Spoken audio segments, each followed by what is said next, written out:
Баршаңызға қайырлы күн, менің каналыма қош келдіңіздер. Сіздермен Әсем. Бүгін осындай фараон салатын дайындаймыз. Яғни ет қосылған өте дәмді салаттардың бірі.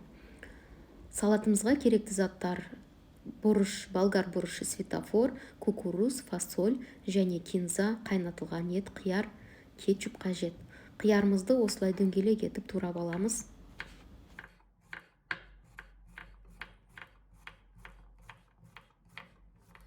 Қиярымызды дөңгелек етіп турап, ыдысқа саламыз. Енді бұрышымызды тураймыз. Бұрышымызды кішірек 4 бұрышты етіп турап аламыз.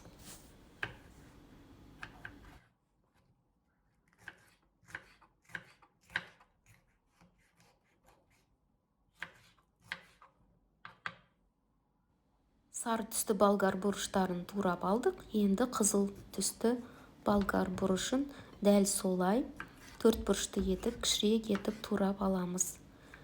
Және бұл салатқа жасыл түсті болгар бұрышын да қолдансаңыздар болады.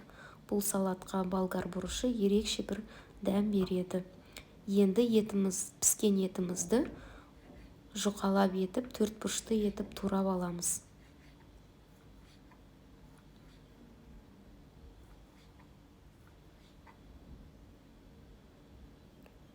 Етімізді турадық. Енді кинза жапырақтарын бірнеше бөлікке үлкен етіп тураймыз.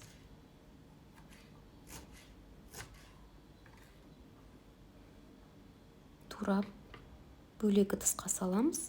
Енді қызып тұрған майымызға етіміздің екі жағын қызартып қақтап аламыз. Етіміздің осылай екі шетін аудара отырып майымызға қақтап алдық.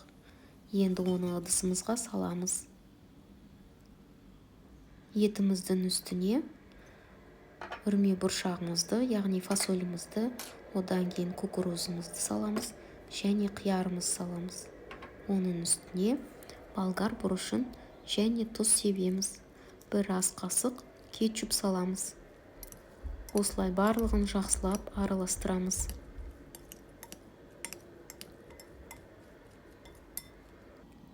Араластырып болғаннан кейін кинза жапырағын саламыз. Кинза шөбі өте дәмді, өте бір хош иіс береді салатымызға. Енді салатымызды ыдысымызға саламыз. Осы салат өте дәмді, әрі тез, оңай дайындалатын салаттардың бірі. Дастарханға бір әдемі бір көрік береді. Осындай салат дайындаңыздар. Сіздерге ұнайды деген сенімдемін. Сіздермен болған Әсем. Менің каналыма жазылып, лайк басуды ұмытпаңыздар. Және сіздерден комментарий күтемін. Келесі кездескенше күн жақсы.